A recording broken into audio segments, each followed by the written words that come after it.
All right, good afternoon and welcome. My name is Nicole Kramer, and I am the Programming and Partnerships Manager at Memorial Hall Library in Andover. Thank you all for joining us today. I also want to thank the partnering libraries who are sharing in today's program. Libraries in Amesbury, Ashland, Manchester by the Sea, Rowley, and Tewksbury. If you have questions throughout the program, please add them to the Q&A, and we will plan to address as many of them as we can at the end. Today, we are joined by Gordon Wilkins, the Robert M. Walker Curator of American Art, and Rachel Vogel, Assistant Curator for the Addison Gallery of American Art, to share a bit about one of their current exhibitions, Free Association, New Acquisitions in Context. I have been lucky enough to visit the exhibition in person, and if you are able to make it over to the Addison, it is well worth the trip. Free Association will be on display through the middle of February. And I also encourage you to keep a lookout for in-person tours and other virtual programs for additional exhibitions with the Addison. So Gordon and Rachel, it is always such a pleasure to partner with you on these programs. Thank you for joining us today. I will now turn things over to you. Thank you so much, Nicole. It's always a pleasure to partner with you and the Memorial Hall Library, and it's particularly exciting to have so many potentially new faces out there in the cyber world. So today I'll do a bit of talking up front, and then I'll pass it over to my co-curator Rachel Vogel, and then we'll kind of trade off. So the show that we're talking about today is called Free Association, New Acquisitions and Context. And of course, with the title, we've borrowed from Freudian analysis, although I'll assure you that we weren't in some sort of hypnotic state when we made these selections, although perhaps some of them may be questionable. But we were really thinking about the fact that when we're adding to our collection, which I should start at the beginning, the Addison has now a collection numbering over 25,000 objects. We started with our core collection of about 400 works in 1931. So you can imagine the collection has grown quite exponentially over the past nearly 100 years. When we're adding to our collection, which we do consistently add to the collection, it's not a fixed collection by any means, it's continuously evolving and growing. We add things through various ways, through purchase, through donation, through bequests. And we always try to be mindful of how works fit within our collection. The Addison is, by its terms of trust, restricted in terms of what we can collect to work by native-born or naturalized U.S. citizens. But within that constraint, we've been able to accumulate really what is considered to be one of the foremost collections of American art in the world. And we, of course, have our many strengths of our collection, but we have our weaknesses. And we see acquisitions in many ways as an opportunity to both build on our strengths and to remedy or rectify some of our weaknesses. And you'll see examples of all of these different themes throughout the throughout the presentation today, and within the various exhibition or various objects that we'll be discussing. So this show is really a show of shows. There are 9 galleries on our second floor. So I really do hope that you'll be able to come and see the show in person, because we won't be able to go through all 9 galleries in our virtual tour today. But each gallery has sort of a separate theme, and each gallery was really catalyzed around new acquisitions and really demonstrating how we think when we add works to the collection of how it fits within our collection. We don't, this is not it's not, everything doesn't fit perfectly well, but we try or are very mindful of how objects speak to one another. We are always looking, of course, for quality, and we want sort of the most important work that we can get our hands on in our collection.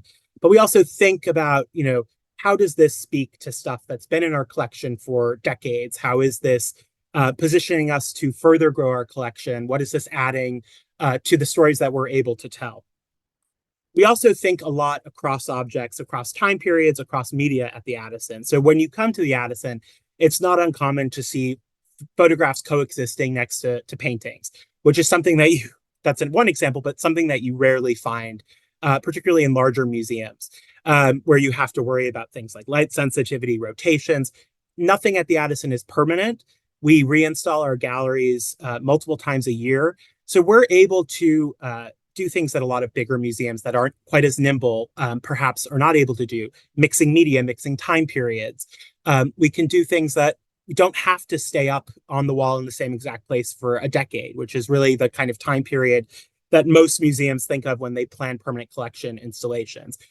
It's up for 4 months, 6 months tops at the Addison. If it didn't work, we don't have to do it again. If it worked, we know for next time. But we want to be able to show the collection in as many different contexts, as many different lights as possible. So even though we have these keystone works like Eight Bells, you will never see Eight Bells in the same place in the building next to the same works. I can assure you, and if I'm ever proven wrong, you can have me arrested. But we want to show works in new ways and constantly keep things fresh, because we're part of a high school. Very early on, our founders realized if we have a static display of the same paintings, nobody's going to come, especially high school students. So we're always changing, always evolving. So that's a long intro. But when you come up the stairs that leads up to the second floor, you're presented with our title wall with these three objects. I don't expect you to read the text. I've sort of done a maybe somewhat babbling explanation of the show, but I want to just present these three works because it's really indicative of the approach that you'll see throughout many of the subsequent galleries that we'll be sharing. So we start with these three works. And really what we did is we looked at what was new to the collection. And by new, we meant things that had come in within the last 5 or so years. So we were really looking from 2018 to 2023. And we had thousands of objects to choose from. But we really wanted to highlight the diversity of our acquisitions, be it in sort of all different metrics, and get a wide variety of what we're acquiring. We're not just acquiring contemporary, we're not just acquiring photography, we want to show the full span. One work that came into the collection fairly recently is on the far right of the screen, and that's Matthew Brandt's Fireholes Falls. This is, if you can see, I'll go back, you can see it's on a light box, it's illuminated, and it makes quite a statement. So this work is by an artist named Matthew Brandt, who's a photographer who's known for utilizing what we would call alternative processes. So processes that are not digital, they're analog processes in most cases. And he's looking at the history of photo technologies. He's, in this case, photographed a waterfall at Firehole Falls, which is in Yellowstone National Park. And digitally, he's spliced the image into multiple single colors. So they're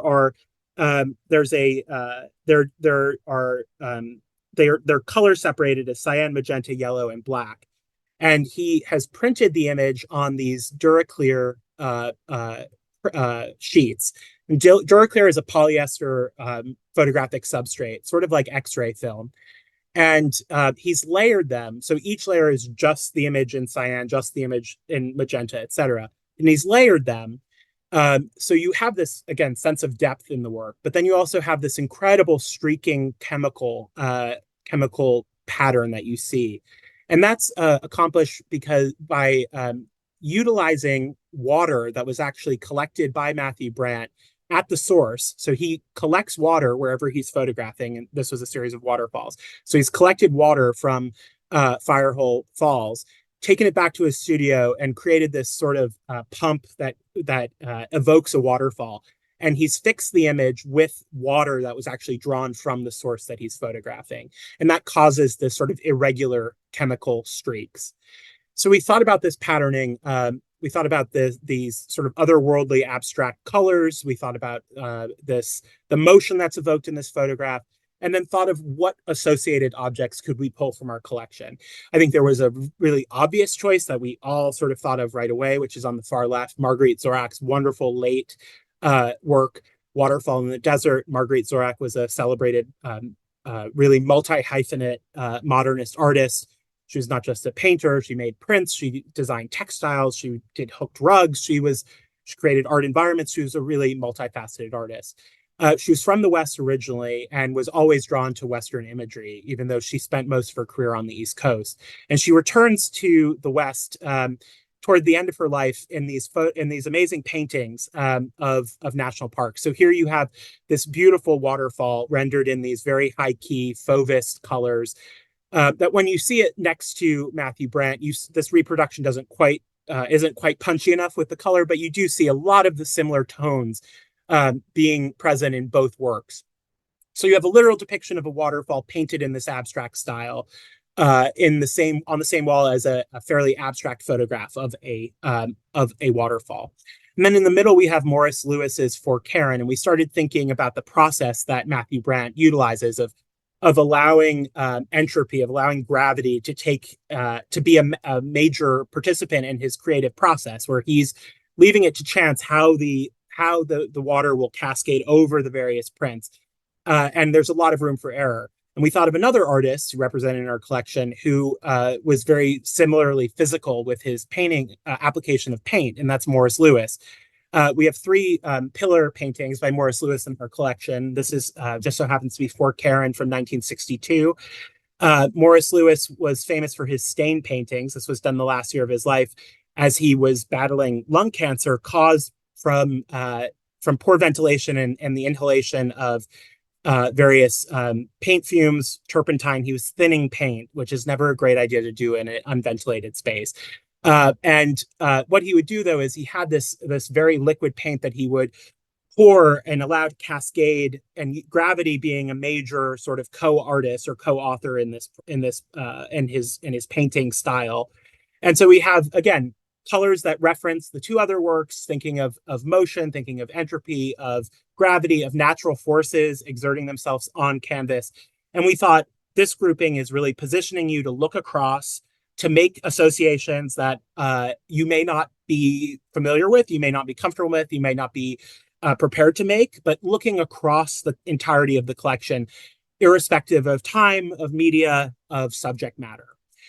So we're hoping that this will prime you as we continue on through this presentation. I will shut up and I will leave it now to my brilliant co-curator, Rachel Vogel, who will talk about one of her galleries. Then we'll trade back and I'll continue a conversation of one of mine. So I will turn it over to Rachel and I'll be quiet for a little while.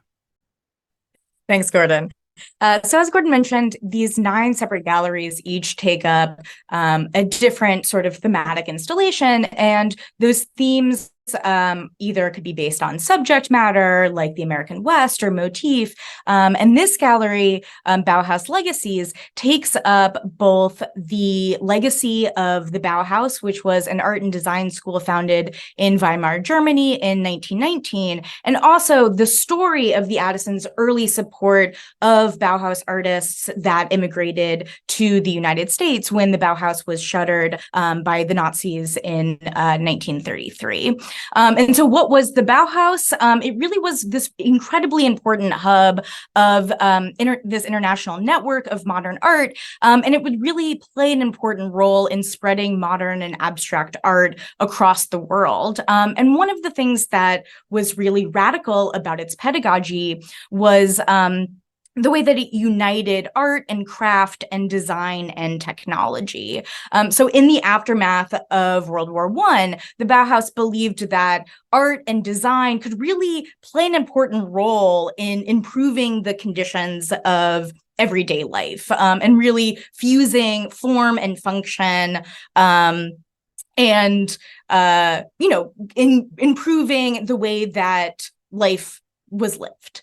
And so the way that the Bauhaus was structured was there were different workshops, so ceramics and weaving, carpentry, printing, photography, stage design. But every student that was entering into the Bauhaus had to take this preliminary or foundations course where they were taught the ideas of color theory and composition and material studies. And one of the really important lasting legacies of the Bauhaus is this preliminary course, which served as a model for the foundations course that's taught in art schools across the country, and is still the sort of model for the visual studies course at Phillips Academy, where the Addison Gallery is located, which I'll talk about a bit later. And so the gallery is really organized around 3 of the key concepts that are taught in this preliminary course: theories of color, form and composition, and studies of materiality. And so, as I mentioned, when the Bauhaus is shut down by the Nazis, many of its members immigrated to the United States, and their teaching philosophies and their artwork influenced future generations of young artists and architects and designers. And so this gallery includes artwork by members of the German Bauhaus, their students and colleagues in the United States, and then also works by contemporary artists who speak to the continued influence of the Bauhaus. And together, the gallery tells these intertwined and intergenerational narratives of this influential school. Gordon, if you don't mind giving me the next slide. So as I mentioned, it's also a story of the Addison's support of these artists. So Josef Albers was a student at the Bauhaus, and then he taught this preliminary course when he became a faculty member a few years later. And so when the Bauhaus was shut down, he and his wife, Annie, who was the head of the weaving workshop, came to the United States and taught at the experimental Black Mountain College in North Carolina. And in the 1930s, abstract art was not really in fashion in the United States. And there were not a lot of institutions that were willing to support or exhibit this work. And the Addison's first curator, Charles Sawyer, was an early supporter of Albers, and he exhibited a selection of the artist's woodcuts in 1935, which was the first presentation of his work in the United States. And you see a linoleum cut, a similar relief process from a similar period on the left. And Albers and Sawyer would become close friends, and the Addison would go on to present many more exhibitions of Albers's work in the next few years, as well as acquire many important works such as Bent Black A, which you see on the right. And Bent Black A really embodies a lot of the abstract experiments that Albers is thinking about and working through in this moment. And so it's one of the first works where Albers is deliberately using an equal amount of or in equal quantities of different colors in a single work. So it's organized that there are, the exact same amount, the exact same square centimeters of black and dark gray and light gray and white across the entire composition. And this sort of strict system served a couple purposes. First of all, Albers enjoyed creating sort of rules for himself to follow, kind of like, the structure of a sonnet or certain forms of musical compositions as a way of pushing, an artist or creator's creativity to its limits. But it also is exploring or continuing his theories about color, that even though there's the precise equal amounts of color, different people will perceive there to be, greater amounts of black or white, even though there are equivalent amounts of all colors. And this is dealing with what he is exploring as the relativity and the subjectivity of color. The next slide, please. And he would further explore this in his most famous series, Homage to the Square, where he would nest different colored squares within each other. And I'm sorry for the quality of the images here, but the central squares in both of these images, top and bottom, are the same, but based on the colors around them, they'll appear duller or brighter, they'll come forward or they'll recede back, because as Albers is exploring in his color theory, color is not static or pure, but it is dependent on the colors around it. It changes based on how we experience it. And this pairing that I'm showing on the screen here is really the catalyzing pairing of this gallery. So we have these Albers works on the left, and on the right, we have a contemporary work by the artist Steve Locke, which is playing on this work by Albers, and it's called Homage to the Auction Block. And the central form is an abstracted auction block. So he's taking Albers's nested squares, but that central form, instead of a square, he's really saying at the center of modernism, at the center of the modern era, is the legacy of chattel slavery. And so the economic advances, the effects of globalization are only possible because of slavery. And he's also thinking about the theories of relativity of color, that he, as a Black artist entering into a white space, feels differently, that he's perceived differently than he is when he enters into a Black space. So he's thinking about the way in which these abstract ideas of color map on into real social space, and how the histories of modernism intersect with the social political histories of the United States. And so this shows how, Steve Locke is, learning the theories that Albers and his legacy produced are a foundational part of what Locke is being taught in art school. They live with him, but he's thinking about new ways in which to apply them to understand not only art, but the greater world around us. If I could have the next slide. And so this gallery is also showing these kinds of legacies. So here we have two works by students of Albers. On the left, we have Ruth Asawa's Figures in Green. And Asawa was a student at Black Mountain College, the first institution that Albers taught at. And on the right, we have Sheila Hicks, a student of both Joseph Albers and his wife, Annie Albers, when they taught at Yale. As I mentioned, Annie was the head of the weaving workshop. And so here we have a work that is incorporating both of their influences, thinking about materiality, weaving, and color. And so we see these future generations of artists who are influenced by these artists from the Bauhaus. If I could have the next slide.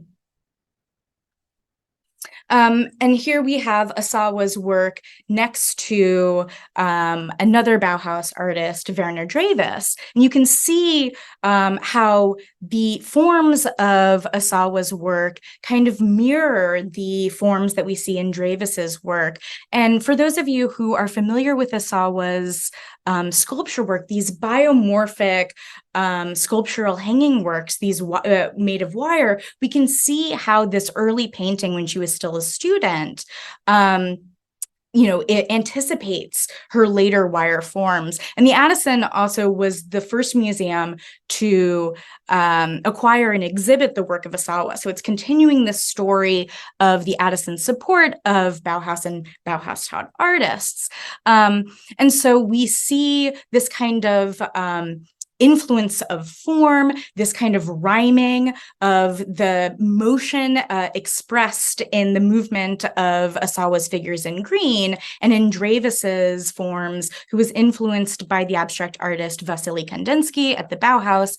He actually moves to the United States in 1930 and is one of the earliest abstract artists in the United States. Next slide. And he makes these woodcuts at the print workshop Atelier 17, which was a print workshop started by Stanley William Hayter, whose work you see on the left, whose work also has this beautiful formal echoes with Dreyfus's work. And Hayter's workshop, although not directly affiliated with the Bauhaus, also has this sort of same energy of bringing these European emigres in contact with each other. It moves from Paris, and it's this space where artists are at the forefront of artistic experimentation, especially in the sort of realm of abstraction. And you can see how this really is this bi-directional influence, where you can see Dreyfus's forms influencing Hayter's own artwork. Next slide. And so I spoke about material experimentation at the Bauhaus. One of the important instructors there was Laszlo Moholy-Nagy, who was really interested in ideas of space and light and motion, and is often incorporating industrial materials. And so here we see this hanging sculpture, almost like a mobile, that is really casting interesting shadows on the walls based on these twisted metal forms, and the transparent acrylic planes.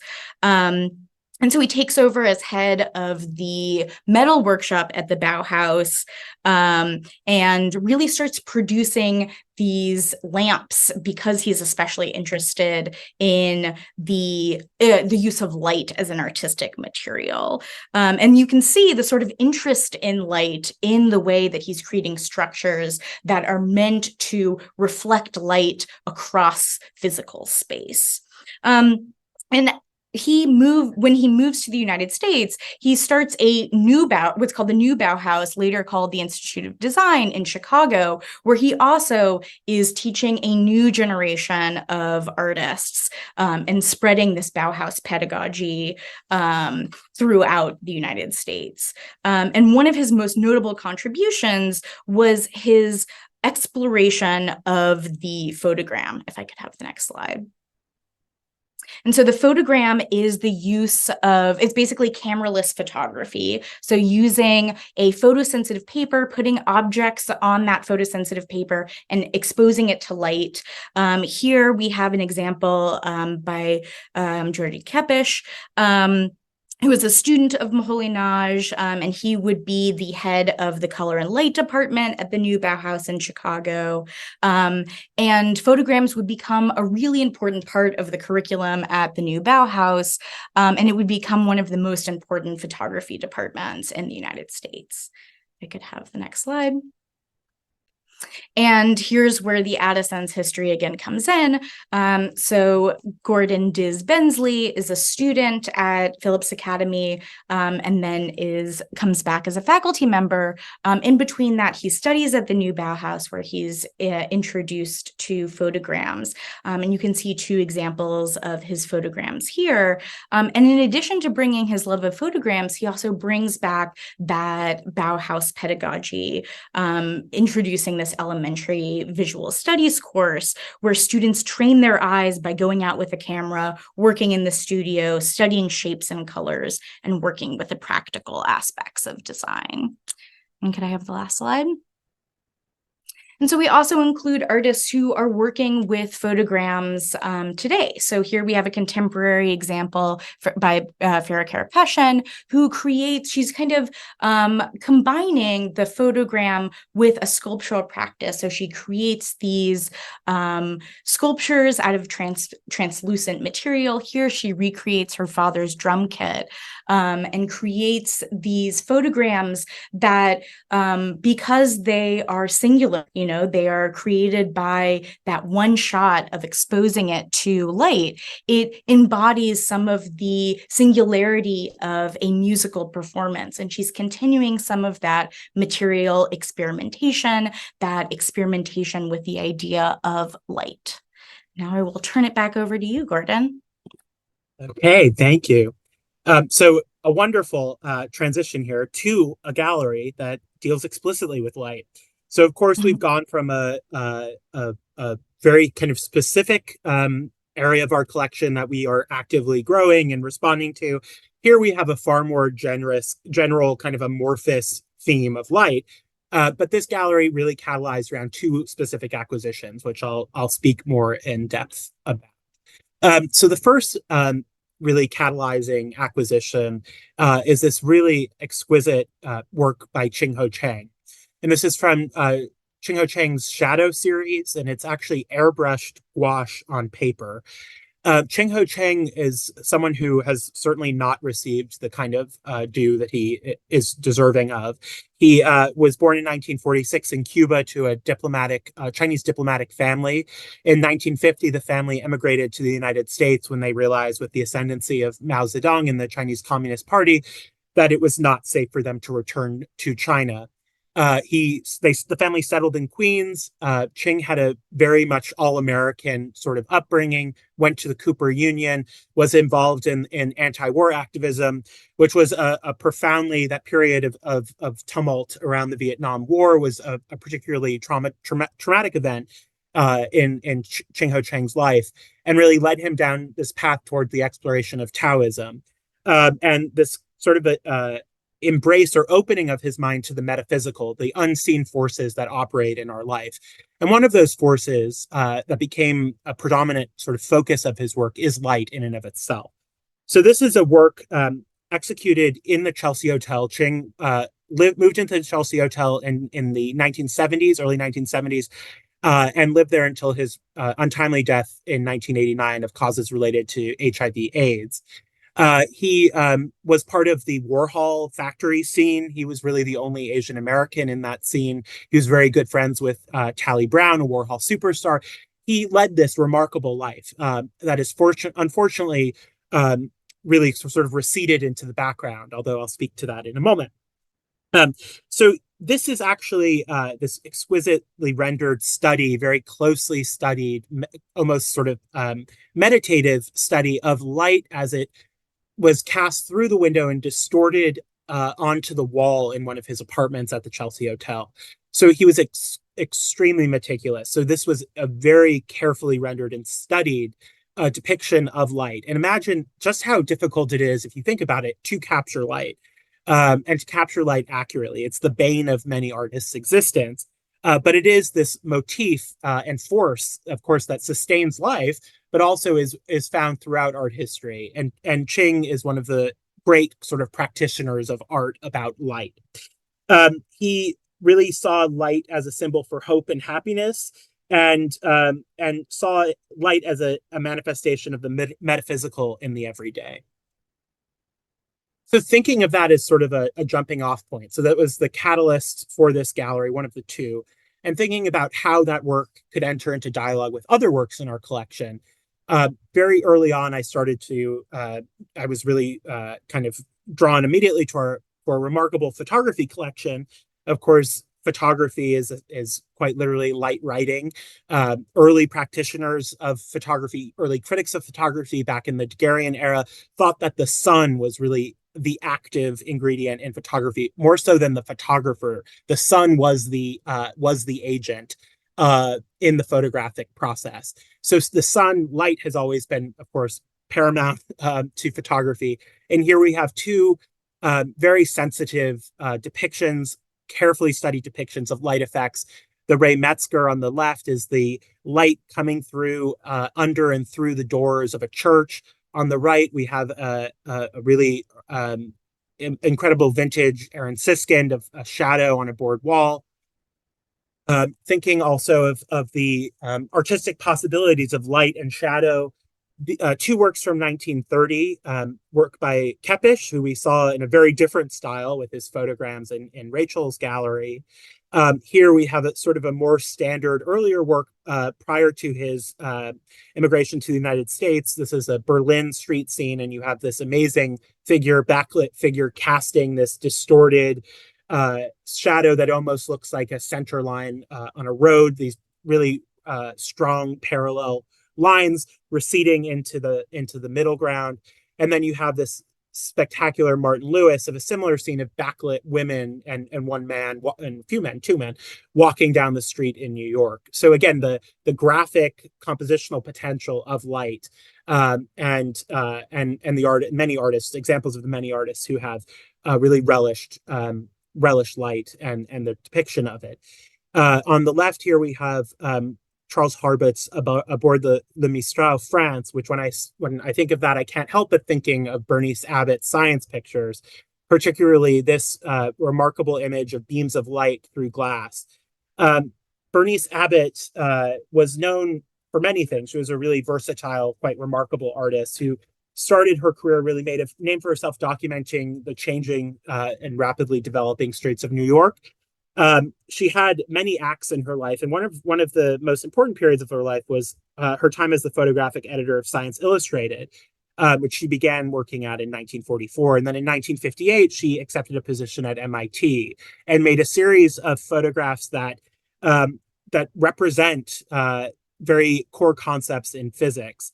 And these were, she was able in a really remarkable way to create works that were both scientifically accurate and extraordinarily valuable to those pursuing physics and other scientific disciplines, but they're simultaneously exquisitely beautiful on an abstract formal level.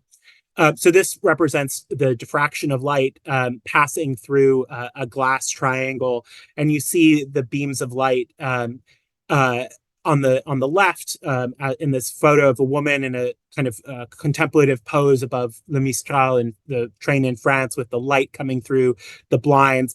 And again, making these associations across time periods, it can be quite fruitful. Also, we start to see in this progression of images this distillation of light to its essential form, which I think comes to its sort of conclusion with this really remarkable Adam Foos untitled Cibachrome from 1992, which is quite large. And if you saw the first photograph of the kind of an overall view of the gallery, you can see it really dominates. It's something you can't really ignore, a massive purple sort of tunnel of light when you're presented with it. But I think it's sort of evoking, or in my mind, really evoked this holy light, this sort of divine light, almost beatific light. Thinking of all of the ways in which light is becomes part of our understanding of the world, how we utilize particularly the comparison of light and dark as a way to explain so many different forces in our world, and how integral or integrated the concept of light is, and light is in our vocabulary, and the kind of otherworldly qualities that light can adopt or take on. And I think you see a sort of similarly otherworldly depiction of light in this remarkable landscape, extraordinarily abstract landscape by Georgia O'Keeffe from 1928 called Wave Night. And this is actually an unusual picture. We associate Georgia O'Keeffe, of course, geographically with New Mexico, probably primarily. And then if we think of her in relation to another part of the world, we'll think of New York, Lake George, New York City. But we very rarely think of Georgia O'Keeffe as an artist who engaged with New England. She did actually make work in Maine. This is the most significant work made after her trips to Maine.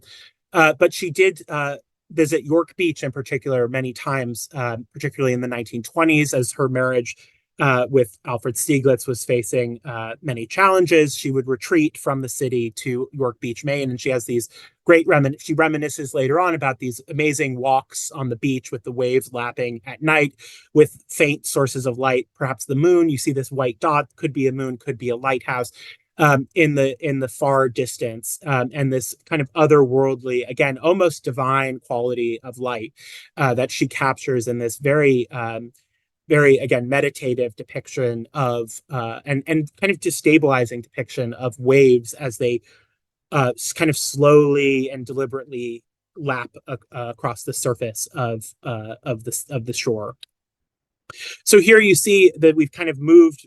We're kind of vaguely following the sequence of the gallery, and we're turning now to this middle wall, which again, you can't help but notice this incredible light piece in the dead center, flanked on the left by Georgia O'Keeffe and on the right by Winslow Homer. Again, maybe this was one of our more subconscious free associations, and perhaps one that makes sense only to those of us responsible for it. But thinking about light and the moon, I'll make a case for the proximity of these two masterpieces in just a moment. So Laddie John Dill is a celebrated light and space artist, this kind of loosely affiliated group of artists in Southern California who really they're also called Finnish fetish artists because they were really interested in surfaces and utilizing different materials, particularly after the Apollo program. A lot of different chemical compounds became available to artists and to the general public, to civilians. And artists like Judy Chicago, like Robert Irwin, James Turrell, came of age in this really exciting moment where artists had access to materials in ways that were really unprecedented. Laddie John Dill is a member sort of on the younger side of this movement. He was raised by a mathematician stepfather who helped to develop night vision technologies. And there's this great quote that I'll read where he recounts his living in this home where experiments were constantly being undertaken around him. And he said that he grew up in a home. He grew up with laser beams running down the hall and don't touch that or you'll die, that kind of thing, things I actually work with now. So he took that very, you can imagine him growing up and that being really imprinted on his mind. So he studied painting and sculpture, but then started to move away from more conventional materials and began to work with Rio Score's custom neon shop in in Los Angeles. He was introduced in 1968 to this neon shop. And he began to develop this signature form of light sentences. So this is a 1969 light sentence. And you'll notice there are these segments, almost if we think of carry the sentence metaphor over, almost like words or elements of a composition that are different gases. So when you introduce electrical beams through these gases, they result in different colors and different tones of light. Here you have it against a black background, so you can really get a sense of the kind of variegated quality.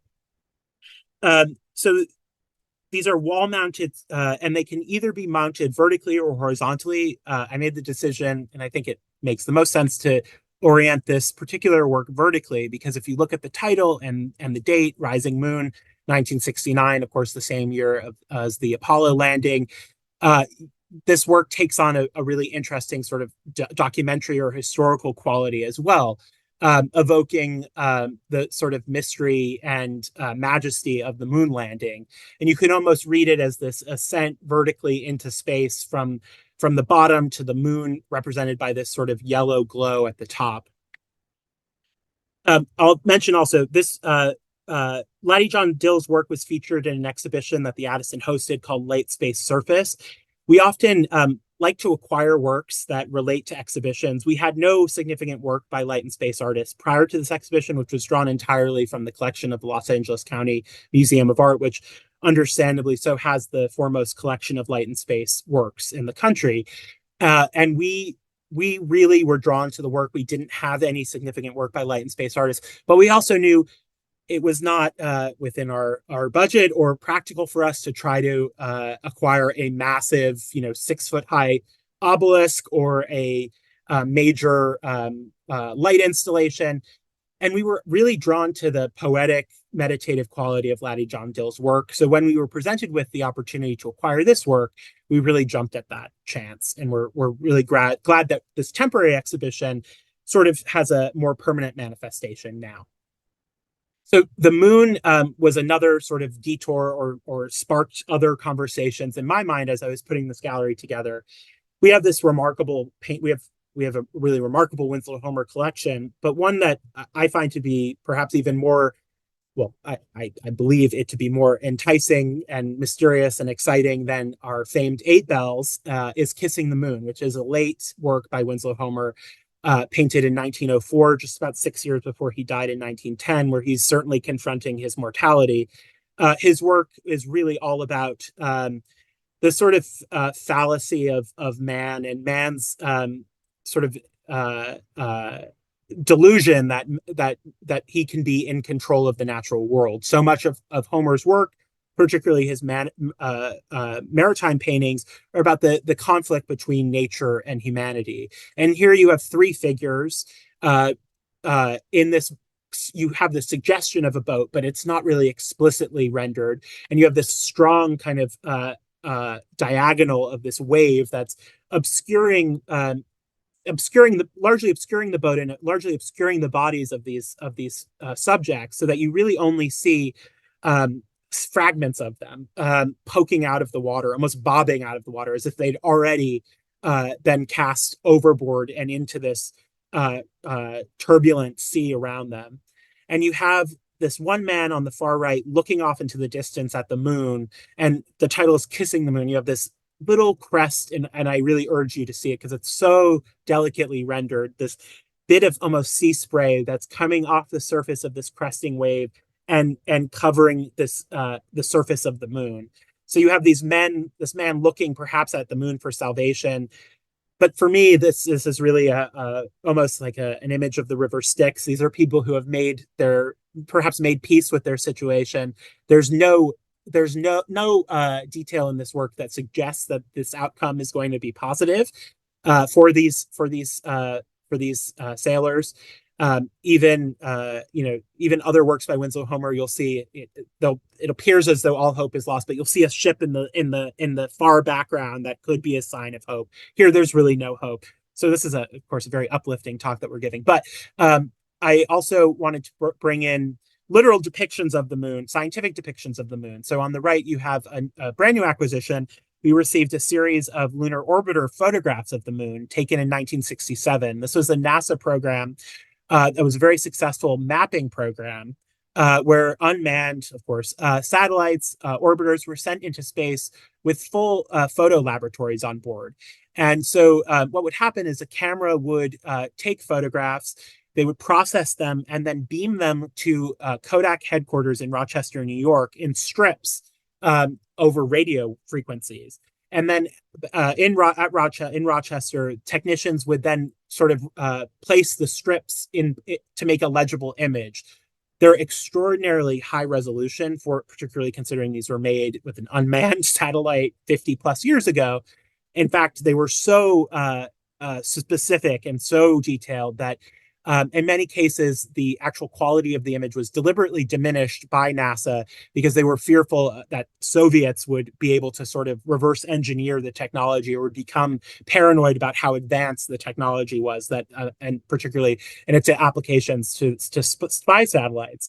But this project was launched in order to find usable landing sites for the moon landing that would come 2 years later.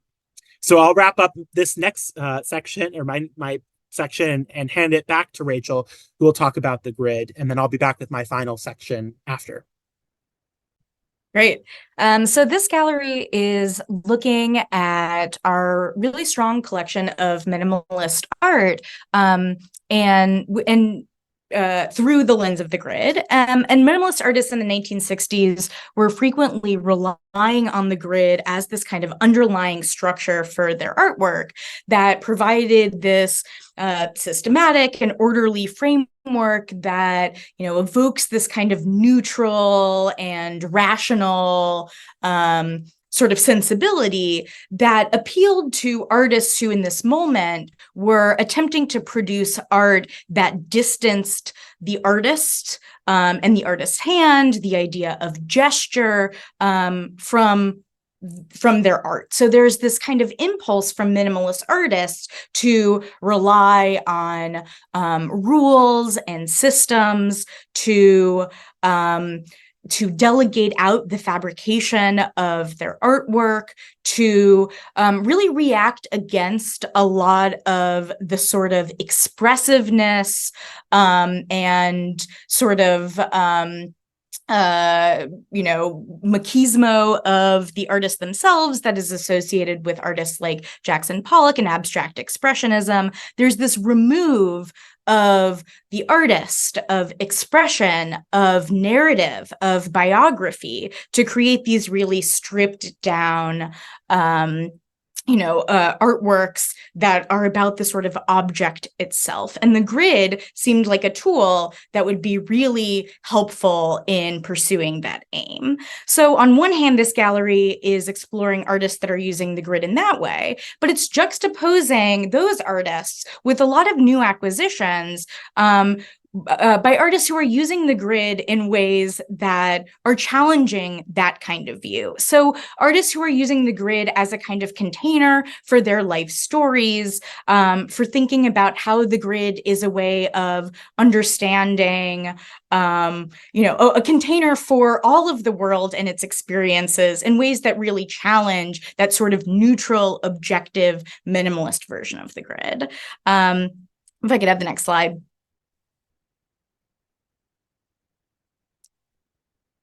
So we'll start on this side of the gallery, which juxtaposes these two kind of impulses. So on the right, we have Donald Judd's work to Susan Buckwalter. So let's start there, actually, if I could have the next slide. So Judd this is one of the first work where Judd is using the fabricators, Bernstein brothers, who are a new Long Island industrial fabricator, to produce his sculptures. So he is drawing up the plans, and then he is delegating out the production of these sculptures to someone else. And he's using these industrial materials that have this kind of that don't have this sort of art historical history. They feel industrial. They feel like they have this sort of coldness, but the scale of this has this presence that, it has a human scale to it. So the idea is when you encounter this in the gallery, you encounter it with at the human scale. You encounter it on its own terms. It doesn't ask you to interpret it. It doesn't ask you to analyze it. It brings you into contact with its sort of presence. It makes you aware of its scale in relationship to your body. It has this rhythmic repetition of the spaces between each of these boxes. And it's really about presence. It's about its being and your being in this space.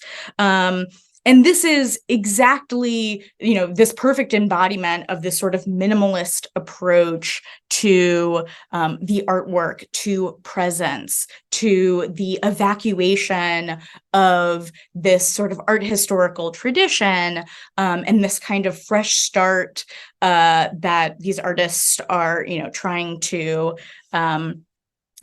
approach in the 1960s. And then across the gallery, I can have the next slide.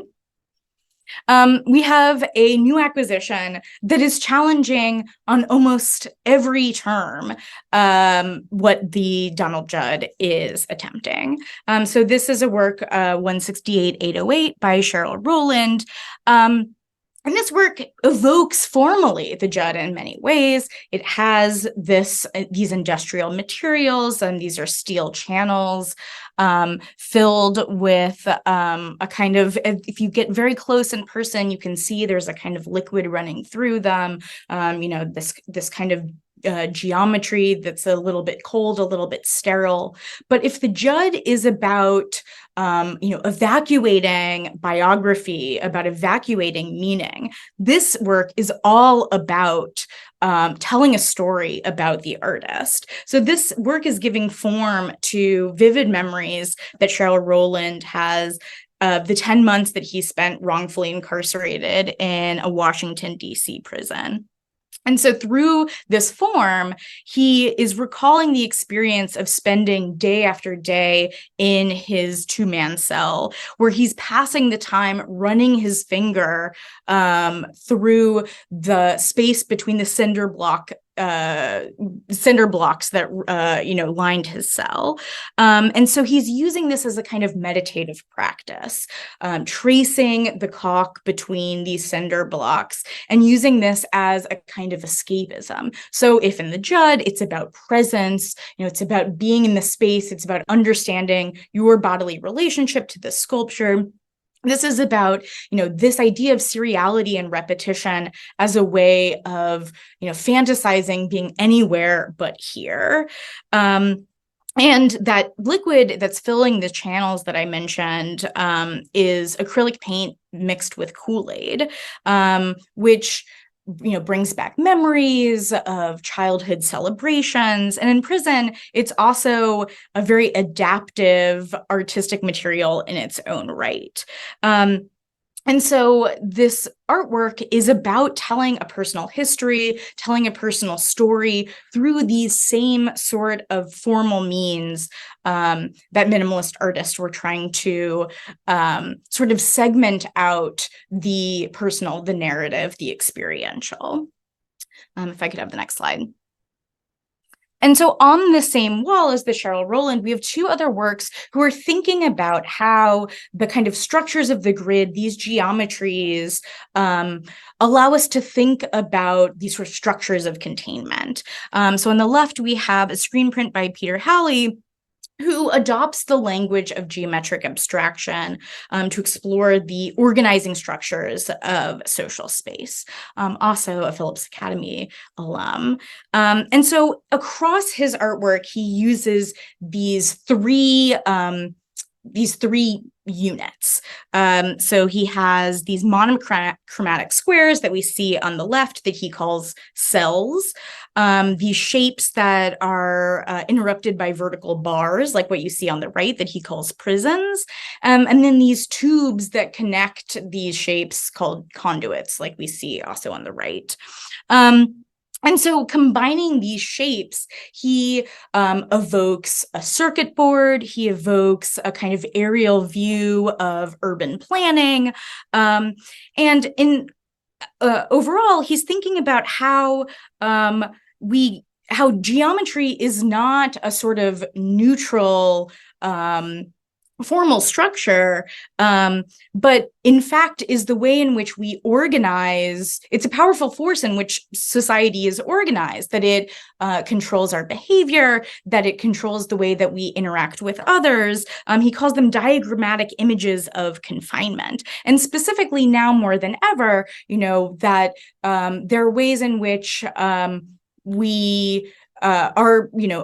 movement is confined in ways that we don't understand fully. And so he's urging us to think about the sort of geometries of our life and the ways in which we can be connected and disconnected from others.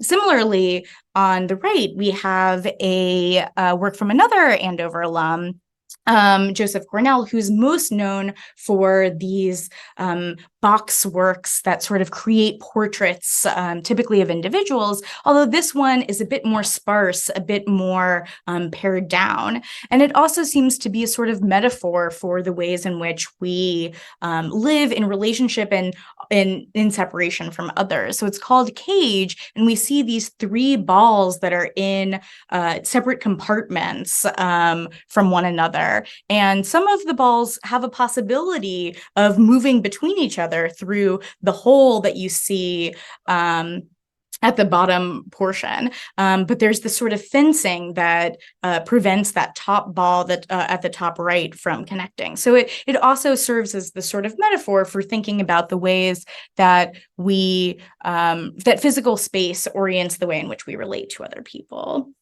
I get up the next slide.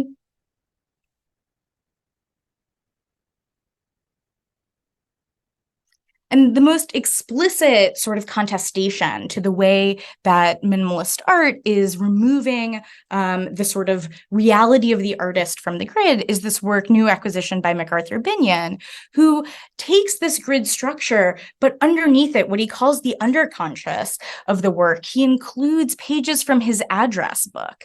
And so you see the scraps of paper I'll try and slow down. Sorry, I'm trying to be conscious of time. You see these aspects of his address book. So these social structures that really form his identity as a person, make the structure of the work. So it's not that his, artistic identity formed as an individual. It's that, those people who are around him, his relationships, his other artistic influences, these are all part of what make him as an artist. So we see underneath this work, that social network become the literal scaffolding that is the sort of structure of the work. I want to be conscious of time, so I'll try and move quickly, but not talk quickly through the works. If I get up next slide. And this is just another work that is also thinking about relationality. This is a work by Saul LeWitt, made of 15 postcards that he sends to his friend and Abbott alum, Lucy Lepard. And so the work comes together over a period of time as LeWitt sends over a period of time these postcards, and each of the postcards creates a pattern based on the different directions of lines. And so the work exists temporally and also exists as a product of this relationship between Sol LeWitt and his friend Lucy Lepard. So we see the grid as both an embodiment of temporality and an embodiment of relationality. Next slide, please.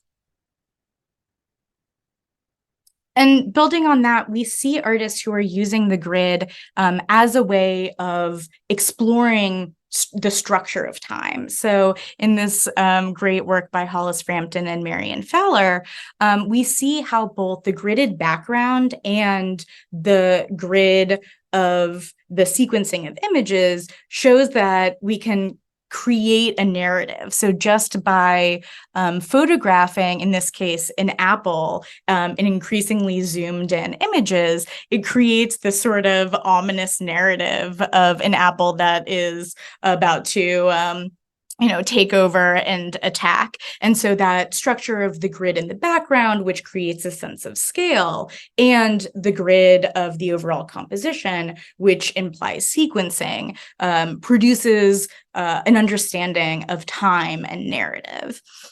And then we have artists like Douglas Hubler who are playing with how the grid helps us understand time. So for this work, he took a photograph every time he's driving in the car, and every time someone made eye contact, he snapped a picture of the driver and started driving 5 miles per hour faster. But when he goes to mount the photographs on the final work, he doesn't necessarily put the photographs in order of speed. So the viewer is left to sort of try and reconstruct the narrative, or not, to try and use whatever clues they have available. If it seems like the driver seems to be the type of person who would be driving 15 miles per hour versus 60, or if you can see out the side of the window, if it seems like they're zooming by or not, but how the grid creates a structure that implies a sense of order or sequence, even if that the artist is playfully describing that. Next slide, please. And then here are artists who are looking about how the grid helps us understand space. So we have a work by Sol LeWitt, who is overlaying a grid over Manhattan, a notoriously gridded city. And then on the right, we have an artist's book by the artist Agnes Dennis, who's playing with different sort of constructions and projections of the globe. What if it wasn't round? What if it was egg-shaped or cube or donut-shaped or a pyramid shape? And so how that grid has this sort of mathematical or objective imprimatur that lends a sort of humorous a humorous lens onto these speculative projections. And last slide. And then lastly, we have two artists who are thinking about music. And so on the left, we have Ellen Banks, who is combining color and music. And so as an avid piano player, she's really thinking about printed musical scores and their patterns of spacing and the alternating lights and darks that she's seeing on printed scores. And so she would be inspired by particular songs or composers, and she would translate those scores into dynamic abstract color patterns. And so in this case, she is taking inspiration inspiration from ragtime composer and pianist Scott Joplin. And then on the right, a new acquisition by Stanley Whitney, who uses the irregular grid and draws inspiration from a huge range of sources. But one I want to put in dialogue with Ellen Banks is the call and response flow of traditional African American music, where he describes one color calling forth and dictating the structure of the work. But amongst some of the other influences he cites are Titian and Velázquez and Cézanne, abstract expressionism, color field painting and minimalism, Roman architecture, American quilt making, and jazz. And so you can see, thinking back to that first slide that began this section, how this really challenges this idea of the grid as this sort of, objective, static evacuation of meaning. Sorry for going a bit long. Turn back over to Gordon. Thank you all so much for sticking with us. We know we're now overtime, but I won't speak quickly, but I'll go in an expedient fashion through this last section, and also remind everyone that the show is open until February 11th. There are 5 additional galleries that we will not have the chance to discuss on topics related to the West, queer modernism, mythology, the street, and interiors. So I recommend coming or checking out the virtual tour of this exhibition available on our website. So the final section that we'll discuss is called Body Land. And you can see here this side-by-side juxtaposition of 2 works. And again, this is probably the most sort of Freudian free association that we're making in this show. The left is a work by Patty Chang, who's a Chinese-American performance artist, video artist, called Losing Ground from 2000. And on the right is one of the great masterpieces of the Addison's collection, the cornerstone of our collection, quite literally the very first work acquired for the collection that would become the Addison's permanent collection, The West Wind by Winslow Homer from 1891. Patty Chang is someone who we've long admired. She came of age really at the dawn of the new millennium and made a name for herself with these very particular performance pieces. I have this very vivid memory of visiting the RISD Museum, probably 10 years old, and seeing one of her most famous videos, which is a very beautiful but quite odd 2-channel video piece. Of one side, it's her mother, one side, it's her father, and you tell that they're both eating an onion, sort of Lady and the Tramp style. So she's always been in my mind, probably something that a 10-year-old should not have seen, but clearly stuck with me. And when we had the opportunity to acquire her work, we jumped at it. This is, of course, it's kind of futile for me to describe a moving video, but it depicts Patty Chang. She's really the subject of her work. She's entering into a much longer sort of conversation around body art. A lot of her artistic heroes are people like Marina Abramovich, Vito Conchi, Chris Burden. People are really utilizing the body, their own body, as the primary medium in their artistic practice. For her, in this work, she's dressed in a kind of business attire that also references, if you think of Andrew Wyeth's famous Christina's World, which depicts Christina Olson in this pale pink dress crawling up the hill. Christina Olson had a degenerative muscular disorder that rendered her unable to walk. And so she had to crawl, and she lived in abject poverty and had to crawl through the fields, crawl up the stairs. And so she's referencing that history because in this video, she is, and you can kind of tell by the still image, she's actually walking toward the camera, and then she gets to this patch of grass and the world starts to kind of disappear beneath her feet, almost as though she's standing on quicksand. What she actually did was set up a water mattress and covered it in sod, placed it in this otherwise pretty banal New Jersey backyard, and filmed herself walking toward the camera, attempting to maintain her gait on this liquefied surface, and ultimately being unable to do so. And you see her falling and tumbling down, her hair going in every which way, and really hinting at this at this kind of often discordant relationship we have as humans with nature. Here, nature is fighting back against her body. She's alienated in the landscape. She is clearly not welcome in this spot. Quite literally, the world is evaporating beneath her feet. And that work always made me think of The West Wind, which is a painting about unseen forces exerting themselves on the human form. In this case, it's the wind. The West Wind is really as much a painting of a seascape, of a female figure, as it is about the wind as a natural force.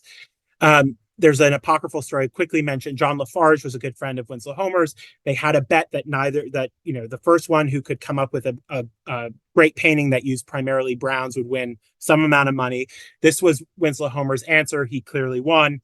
But this is a painting of the effects of wind against the coast of Maine. This is Prout's Neck. This is an actual named woman who wrote in after our founder, Thomas Cochrane, purchased the painting and said, "Oh, that's me in the painting. I recognize myself because I always wore this tam o' shanter hat and cloak." But it looks like she's about to be blown off into the Atlantic. And again, thinking about the body and the land as the overall theme for this installation, but thinking about the ways in which artists present themselves as one with nature or harmoniously integrated with nature. And then those artists who capture sort of a less harmonious, more discordant relationship, or a most antagonistic relationship with the landscape. So I mentioned Vito Acconci. Another work in this gallery is this really wonderful performance documentation kind of hybrid work by Vito Acconci called Jumps from 1969, where so much about Patty Ching's video is about disorientation.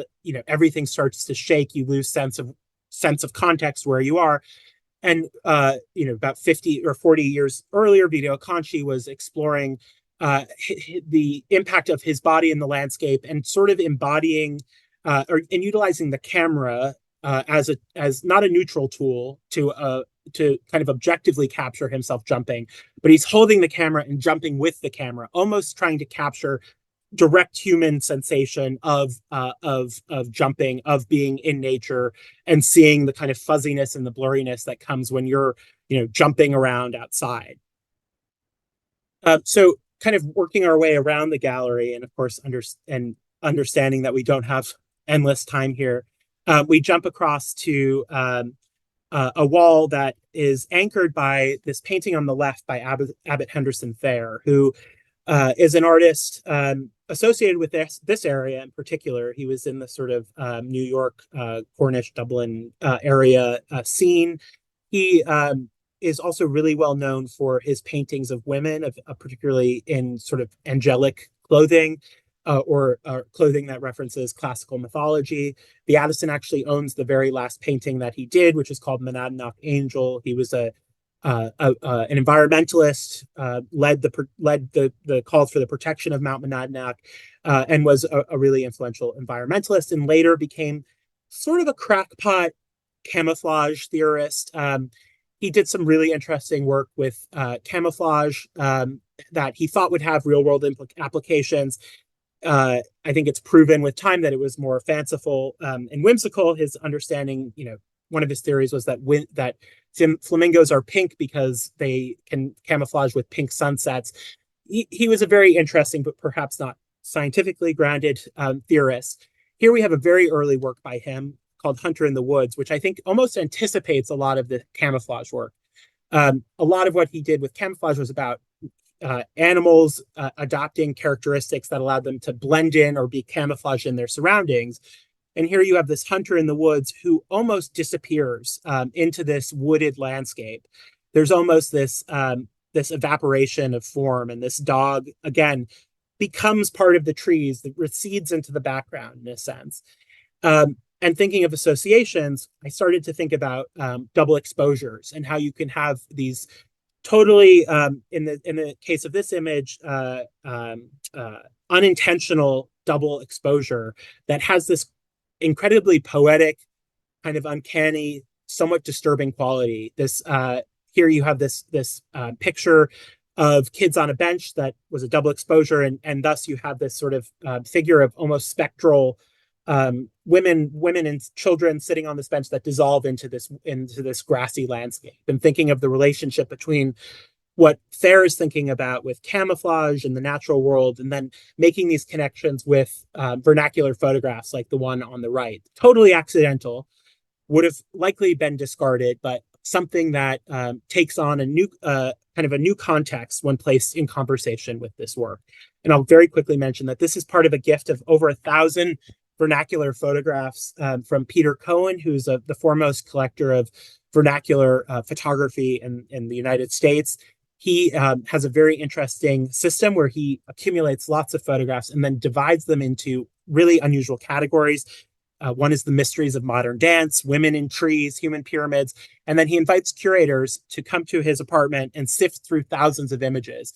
So my director, Allison Kemmer, and I had the great opportunity to sift through thousands of images and chose over 1,000 images for the Addison's collection.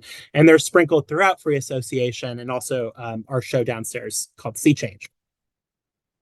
So then we get into these more harmonious depictions of humans in landscapes, and thinking about the political or sort of social context of bodies in the land. And when we think about, there's a very long, particularly photographic history of the depiction of primarily nude women in the landscape. There was a famous Ansel Adams workshop called the Nude in the Landscape, which was when the famous photograph, which we have but didn't include in the show, of the supermodel Twinka standing nude next to a tree with very elderly Imogen Cunningham standing right next to her. We're primed to, when we think of the nude in the landscape, think of almost exclusively white, almost exclusively female, almost exclusively lithe, active, in shape, fit bodies in the land. We don't tend to think of black and brown bodies in the landscape. We don't think of overweight bodies in the landscape. And so the work of Laura Aguilar becomes so politically charged and so relevant, particularly to our current moment. And thinking of,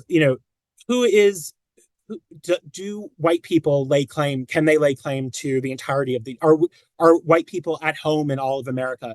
Are Black people excluded from being comfortable or being allowed to be in nature? She's making that distinction and making the claim that she, as a Chicana woman, large-bodied woman, is just as important, or just her presence in the landscape is just as natural, as valid as the white female skinny models that had preceded her in this photographic history that extends back over 100 years. So this is one of a series of a group of 5 photographs that we acquired from Laura Aguilar after her death. She died in 2018, unfortunately. And it depicts herself and some of her friends in the land, and they become almost totally they seem very comfortable and at home in the landscape and one with the land. Some context for other works that are shown in proximity to Laura Aguilar that sort of speak to the larger, more traditional history of the female body, or depictions of the female body, or the body in general in the landscape. And this sort of staking of a claim of sort of the white body as being most at home or most natural in the landscape, and how Laura Aguilar is very deliberately subverting that. She says about her work that when that through her photographs, she's trying to convince herself, and this is the quote: "I'm trying to convince myself that I'm not what I always thought of myself. I'm ugly, I'm fat, I'm not worth living. I am these things too. I'm a kind person, a funny person, a compassionate person. In the photographs, I'm beautiful, I'm kind to myself." So being able to kind of improve one's self-image through the insertion of one's body in the landscape, and staking a claim that, I am valid, I deserve to be represented, and kind of elevating that to this very public display of a photograph.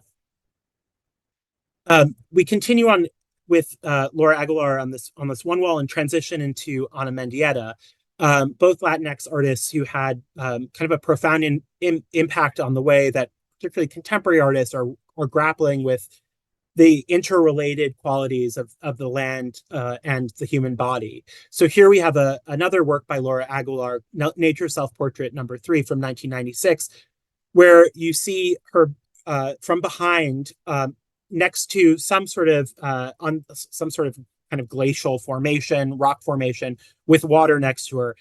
And you can tell it's a human body, but over time it blurs a bit. The distinction between human and the natural blurs, and she becomes almost part of the landscape, her form being just as monumental and important as the rocks, these forms that have been there for millennia. She's staking her claim, rooting herself like a rock in the landscape. Ana Mendieta similarly felt this profound sense of alienation in the landscape. She was born in Cuba, really on the eve of the Cuban Revolution, and she and her family fled Cuba, and she was resettled through this program that the State Department ran to extract Cuban children and relocate them in America. And she was relocated in the Midwest and really felt disconnected from her homeland, from Cuba. There's a quote that she has that I printed on the wall, where she says, "I've been carrying out a dialogue between the landscape and the female body. I believe this has been a direct result of my having been torn from my homeland during my adolescence. I'm overwhelmed by the feeling of having been cast from the womb. My art is the way I reestablish the bonds that unite me to the universe. It's a return to the maternal source." And of course, another factor in our understanding of Laura Aguilar's work is, again, the conflation of the female with the natural world. We think of Mother Earth. We often ascribe female characteristics to our descriptions of the land. There are great paintings like by Alexander Hogue of sort of female bodies embedded in the landscape, and both artists are very aware of this phenomenon. Ana Mendieta here is constructing out of earth. It's from a work called the Jungle series, where she's making these almost kind of Venus of Willendorf life, like essential female kind of goddess forms in the landscape. She is also kind of lumped in with the land art movement, which is a phenomenon that arose in the 70s and 80s, really embodied by artists like Robert Smithson and Michael Heiser. These artists male artists who really exerted their presence on the land, dominated the land, kind of irreversibly altered the land in many cases. You can see, if you go see Spiral Jetty, permanently altering, well, although it is ephemeral, I guess, but more or less permanently altering the landscape. Ana Mendieta is proposing a more sort of delicate intervention in the landscape, one that's totally reversible. She's staking her claim. She's attempting, and in some cases, she actually buried herself in the land, or in her Silhouetta series, where she would dig out the outline of her body in the land. So she's kind of, again, going through this rebirth of burying, of emerging from the landscape, of feeling at home in the maternal womb, as she describes it, of the earth. This return to her homeland that was unattainable to her in reality, but through her interventions in the landscape could even temporarily sort of ameliorate or resolve a lot of the trauma that she felt of dislocation, of separation from her youth. And finally, thinking of the landscape and the depiction of the landscape along really explicitly political terms, we have David Wojnarowicz's Untitled Face in Dirt, which was a work that was executed very shortly after David Wojnarowicz discovered that he was HIV positive. And he discusses that, not only did he learn that he had, adopted this or had been afflicted by this horrible disease, he realized that he was a diseased person living in what he perceived to be a diseased society.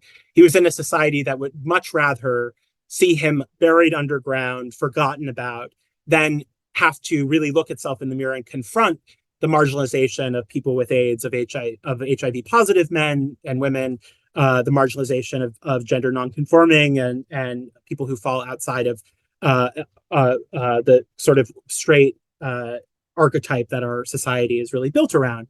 And so this work is this almost cri de coeur, this last gasp, as David Wojnarowicz is trying to break free from this kind of premature entombment. And he's staking claim that, I'm still here, I'm still on this earth. I still have something to say, even though it seems like I may be buried under. My fate is certain. He knew there was no way out of an HIV diagnosis in this era. It was quite literally a death sentence, and he would die 2 years later in 1992. But again, staking this claim, emerging from the land, demonstrating that the land is not apolitical, the land is not neutral, and that the land can stand in and resonate with human emotion, can be deployed for political purposes, for social purposes. And that's really what the entire gallery is about. So again, thank you for sticking around as long as you have. We would be happy to take any questions if you have any. And regardless, we hope that you'll join us here at the Addison. Just like our associations, we are completely free. We are free and open to the public every day but Monday, and we do hope that we'll see you up here. But again, if there are any questions, it's totally fine if there are none. I think there might be, let's see, that's very nice. Well, very nice words, but no real questions. So Yeah. if we don't have any questions. Yeah, thank you both so much. Yeah, lots of appreciation in the chat. Again, this is definitely an exhibition to see in person if you can visit. We appreciate the Addison sharing with us at the library and with the community at large. So thank you so much. This has been wonderful. Thank you all so much for sticking with us. We really appreciate it and hope to see you up at the Addison. And if you can't, do check out our website, addisongallery.org. Thank you. Great. Thanks, everyone. Yeah.